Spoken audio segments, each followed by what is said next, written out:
आप देख रहे हैं सौगंध टीवी, सौगंध वतन की। अगर आप सरकारी नौकरी को रोजगार मानते हैं तो आपके मनसा में पाप है। लोगों के ब्लड में सर्कुलेट हो रहा है करप्शन। मुर्दा चाणक्यों ने बोला जिंदा घनानंद चाहिए और बेईमान बस्ती वालों को राजा हरिश्चंद्र चाहिए। पहले 4-5 साल तक जो अग्निवीर में जाएगा उसी को सीट मिलनी चाहिए। अगर एक भी फौजी कह देगा अग्निवीर योजना सही है तो आप बोलोगे ऐसा मैं कर लूंगा। नमस्कार, आप देख रहे हैं सौगंध टीवी और मैं हूं आपके साथ राधिका शर्मा। लगातार चर्चाओं में है करप्शन कि क्या जब से भाजपा सत्ता में आई है रोजगार मिला है, क्या महंगाई जो है वो कम हुई है। और बात की जाए साथ साथ में, जैसे हम लगातार इसको चर्चा में लेकर आते हैं महिला सुरक्षा को, क्या महिला इस देश में सुरक्षित है? तो आइए चर्चा कर लेते हैं। क्या कुछ कहना है, क्या कहेंगे सर? देखिए, शिक्षा, स्वास्थ्य, सुरक्षा जो भी चीजें हैं मोदी जी के नेतृत्व में सारी चीजें सुदृढ़ हुई हैं। इसमें कोई लेकिन किंतु परंतु का मामला नहीं है। अब रही बात विरोधियों की जो कह रहे हैं बेरोजगारी है, तो यदि कोई युवा जो शिक्षित है और कहे बेरोजगार हूँ तो मैं उसके ऊपर सिर्फ यही कहूँगा कि वो मूर्ख है या तो हास्यास्पद व्यक्ति है जो कि ये कह रहा है कि मैं बेरोजगार हूँ। अरे भाई, युवा शिक्षित होने के बाद भी बेरोजगार कैसे रह सकता है? अगर आप सरकारी नौकरी को रोजगार मानते हैं तो आपके मनसा में पाप है, क्योंकि सरकारी नौकरी जो लोग ये कह के पाना चाहते हैं कि मुझे मिल जाए, तो उनकी मनसा राष्ट्र सेवा की नहीं है। वो चाहते हैं कि सरकार हमको अपने कंधे पर लाद ले और आजीवन मेरी जो जीविका है वो अपने ऊपर जिम्मेदारी ले ले। लेकिन देखा जाए प्राइवेट नौकरियां भी नहीं, अब नौकरियों के लिए लोग पूरी बात कर लूँ, मैं पूरी बात कह लूँ और उसके आड़ में मैं करप्शन करूँ। करप्शन जो इतने दशकों से यूपीए की सरकार में बोया गया है, उसी का कारण है कि आज भी आदमी उससे निकल नहीं पा रहा है। लोगों के ब्लड में सर्कुलेट हो रहा है करप्शन। और आप परिणाम देखिए, अरविंद केजरीवाल जी कहीं सेवा में थे, राजनीति में आए, आज उतना करप्ट कोई दूसरा है ही नहीं। तो इसका मतलब आप चरितार्थ कर रहे हैं कि जब तक आपको पावर नहीं मिल रहा है तब तक आप ईमानदार हैं, और जैसे ही आपको पद मिलता है, कद मिलता है, राष्ट्र सेवा का अवसर मिलता है, आप एक नंबर बेईमान हो जाते हैं। लेकिन अगर कोई आम आदमी, तो जितनी भी पार्टियां हैं वो सारी बेईमानी होंगी। मैं कह रहा हूँ ना, सारे पार्टियों में बेईमान हैं, सारे लोग नहीं। लेकिन मैं आपके न्यूज चैनल के माध्यम से कह रहा हूँ कि सारे पार्टियों में बेईमान हैं।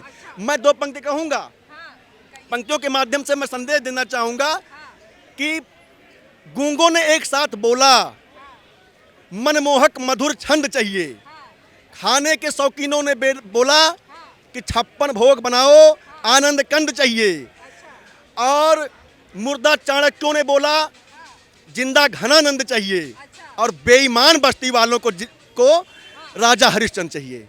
बिल्कुल यही कंडीशन है कि इन लोगों को राजा हरिश्चंद्र चाहिए, लेकिन राजा संजोग से हरिश्चंद्र मिल भी गया है। अच्छा, हरिश्चंद्र वास्तव में मोदी हरिश्चंद्र मैं बता रहा हूं। अरे भाई, तो पूछ ले क्या लगता है हरिश्चंद्र है? देखो, हरीशचंद्र के बारे में बात करना ये बहुत बड़ी बात हो जाएगी। वो देश के प्रधानमंत्री है, सम्मानीय। भाई ने जैसे बताया, अगर कोई पढ़ा लिखा नौकरी नहीं पाता तो वो मूर्ख है। देखो, ये कहना गलत है। आप भी पढ़े लिखो, आप नौकरी पे नहीं तो आप मूर्ख। प्राइवेट नौकरियां भी मिल रही हैं देश में। देखो, प्राइवेट का मुझे पता नहीं, मैं आर्मी में जाना चाहता था। मेरा सपना था 6th क्लास से। मैंने 2 साल स्कूलिंग में एनसीसी किया, 3 साल ग्रेजुएशन में एनसीसी किया, मैंने 5 साल किया। अब मैं 2 साल फिर मैं रनिंग किया।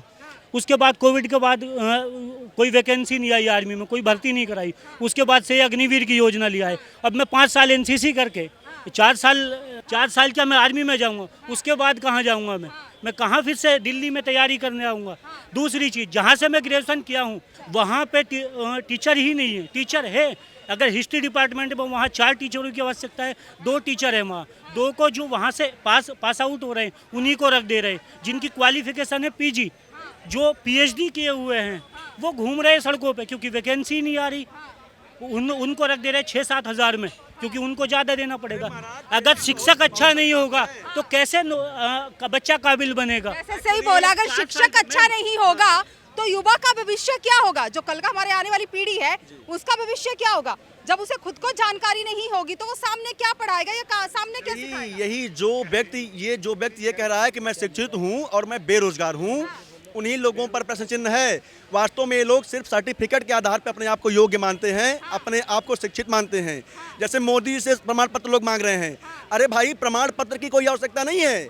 जो व्यक्ति वास्तव में योग्य होगा ना, 10वीं पास करने के बाद 10वीं के विद्यार्थियों को पढ़ाने की क्षमता हो तो आपकी जीविका चलने की क्या आपकी लगता है सर, हो जाएगी। क्या लगता है प्राइवेट कंपनीज में 10वीं पास किए हुए विद्यार्थी को जो है वहाँ पे नौकरी मिलती है? मुझे तो नहीं लगता मिलेगी मैम। मैं ये जानना चाहता हूँ आर्मी का जो इन्होंने 4 साल कर दिया, अगर प्रधानमंत्री का कार्यकाल 6 महीने का कर दिया जाए सर, अग्निवीर किसने पूरी 70? अच्छा पूरी आप अब मैं देता हूँ इनको पूरी। ये जो आप बात कर रहे हो ना, वो 4 साल की नहीं है। अग्निवीर के अंदर टैलेंट हो ना, अग्निवीर योजना जो है वो 4 साल के लिए। उसमें अगर आपने टैलेंट है और आपने अच्छा करके दिखाया तो आपके 25% तो उन्होंने आगे बढ़ाने, 70 है ना, और फिर आपके लिए 12-13 लाख रुपए आपको दे रहे हैं। और इस उम्र में जो टीनेज की उम्र होती है ना, उसमें होता है क्या है, मोस्टली आदमी क्या नशेड़ी पसेड़ी बन जाते हैं, गंजेड़ी बन जाते हैं, या वो क्या करते हैं, यही काम करते हैं। हाँ, और आप क्या कर रहे हो, देखो आप अगर मान लीजिए आप देश की सेना में जाओगे तो आप डिसिप्लिन सीखोगे, रूल रेगुलेशन सीखोगे, आपको कैसा जीवन में रहना है वो सीखोगे, तो आपके अंदर परिवर्तन आ जाएगा और आप क्या करोगे, देश को विकास की ओर ले जाओगे। जी क्या कहेंगे? अब मैं बहुत बढ़िया भाई साहब ने बात की है, यही डिसिप्लिन मैं नेताओं के लिए लागू करवाना चाह रहा हूँ। पहले 4-5 साल तक जो अग्निवीर में जाएगा उसी को सीट मिलनी चाहिए। बिल्कुल मेरी बात सुनो, ये मात्र और जो बखान कर रहे हैं 4-5 लाख रुपए सांसद जो बखान कर रहे हैं अग्निवीर की, तुम कौन सा बड़ा काम कर रहे हो जो 5-5 लाख उठा रहे हो? वो फौजी कौन सा काम कम कर रहा है?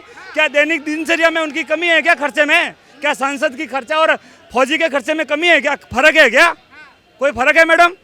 अनाज क्या अलग अलग से खरीदता है क्या? फौजी की दिन का खर्चा और सांसद का खर्चा एक ही है, तो सैलरी बेस में फर्क क्यों इतना कौन सा महान कार्य कर रहे हैं वो? बैठे बैठे कौन सा नया काम कर रहे हैं? फौजी की पगार और उनकी पगार सेम होनी चाहिए अगर इतने महान बनते हैं तो।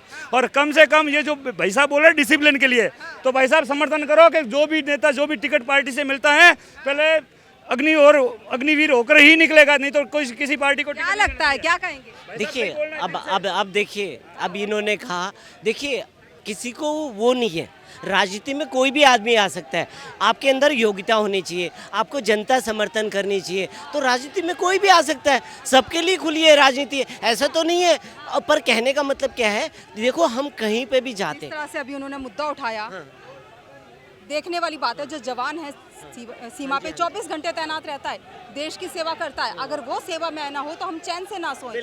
तो जिस तरह से उन्होंने बोला, नेताओं की और जो हमारे देश के जवान हैं उनकी जो सैलरी है वो एक होनी चाहिए, तो क्या लगता है एक होनी चाहिए? अब देखिए सैलरी का जो है, सैलरी का आज का मैटर नहीं है, सैलरी क्या है, अब जो जनता का प्रतिनिधि वो जनता के प्रतिनिधित्व करते हैं, और सेना को हम एक जॉब के लिए लेते हैं, तो जॉब और अलग चीज़ है और राजनीति अलग। समर्पण है सर, जॉब कैसे कह रहे हो आप? सर सेना जॉब है सर देखिए सेना नौकरी नहीं है। वैसे देखा जाए तो वाकई में जवान जो है खुद को समर्पित करता है, आज है कल का पता नहीं होगा या नहीं होगा। नहीं, वो आपकी बात से मैं सहमत हूँ, वो देश के लिए समर्पित हैं और वो देश के लिए ही काम करते हैं, ठीक है ना। और राजनीति तो राजनीति होता है, राजनीति तो राजनीति करने के लिए है, राज और नीति वो दोनों अलग अलग पार्ट हो गए, उसने राज करना है और नीति बना के राज करना है, तो वो तो उसकी नीति है। पर देश जो है असली है ना वीर, वो हमारे देश का जवान है। देखिए अब तो मान के लिए मैं सर ये जानना चाहता हूँ, जो वो 4 साल बाद सेना में से आएगा, 75% तो आएगा, वो भी तो देश का नागरिक है। जो एक बार सेना में जा चुका है उसका हमेशा एक लक्ष्य रहता है, अंतिम सांस तक मैं देश के लिए समर्पित रहूंगा और आखिरी खून की बूंद तक मैं देश के लिए लगाऊंगा। सर जब 4 साल बाद हम यहाँ आएंगे तो हम क्या करेंगे सर, ये बताओ। अग्निवीर योजना को जो सेना में जो सेवा कर रहे हैं अभी वर्तमान में, उनसे मत पूछना क्योंकि उनकी ड्यूटी का सवाल है, वो नहीं बोल पाएंगे। जो भी सेवानिवृत्त जो फौजी रहा है, अगर एक भी फौजी कह देगा अग्निवीर योजना सही है तो आप बोलोगे ऐसा मैं कर लूँगा। जी क्या कहते हैं? अरे सुन लीजिए, बोलिए। ये बोल रहे थे कि अग्निवीर में अगर वो आएगा तो क्या करेगा। सबसे पहले 11 से 12 लाख रुपए उसको अमाउंट मिलेगा। दूसरा, हर सरकार ने हर विभाग में 10% आरक्षित किया हुआ है। सुन लो, अरे एनसीसी वाले भैया सुनो, एनसीसी वाले भैया सुन लो पूरी जानकारी कि 10% हर विभाग में आरक्षित किया गया कि जो अग्निवीर से आएंगे उनको वहाँ नौकरी दी जाएगी। 28-29 राज्य हैं, ठीक है, और जो बाकी बचेंगे उनको अलग से। तो मतलब बेरोजगारी का या ये सोच रहे हैं, उनका दिमाग 4 जगह यूज़ किया जाएगा। जो अग्निवीर वाले हैं, पहले तो उनको क्या नाम है, एक्शन उसके बाद रिएक्शन, दोनों चीज़ के लिए यूज़ किया जा रहा है। तो उस इससे क्या होगा कि देश की तरक्की ज़्यादा से ज़्यादा युवा ट्रेनिंग लेंगे और आपातकाल में उस समय वो खड़े भी हो सकते हैं। उसका स्वागत। और ये कह रहे हैं ना कि आर्मी की सपोर्ट, मैं आपको बता दूं जो पूर्व CSD थे उनके ही देखरेख में ये बनाया गया। उनसे बड़ा कोई आर्मी का सेवक रहा हुआ है? जन्म से लेकर वो पूरे वो रहे, मरते हुए भी आर्मी के CDS रहे। तो उनसे आप जरा पूछते ना, ये हैरानी। पहले तो आप एजेंडा बंद कर दीजिए, दूसरा पहले आप जानकारी लीजिए कि हर राज्य ने हर विभाग में 10% आरक्षित कर दिया है। तो 10% के हिसाब से आप समझ गए होंगे कि हर किसी को हर राज्य में नौकरी आराम से मिल जाएगी। बात चल रही थी रोजगार की, बात चल रही थी महंगाई की, साथ साथ में बात आई अग्निवीर की कि 4 साल के बाद जो अग्निवीर जो है देश के लिए समर्पित है वो क्या करेगा। तो जिस तरह से हमने जनता से चर्चा की, सामने जो कुछ भी निकल के आया, उसके लिए आप अपनी राय हमारे साथ जरूर साझा करें। इन्हीं सब खबरों के लिए जुड़े रहिए हमारे साथ, देखते रहिए सौगंध टीवी। कैमरामैन अंकित के साथ राधिका शर्मा। आप देख रहे हैं सौगंध टीवी, सौगंध वतन की।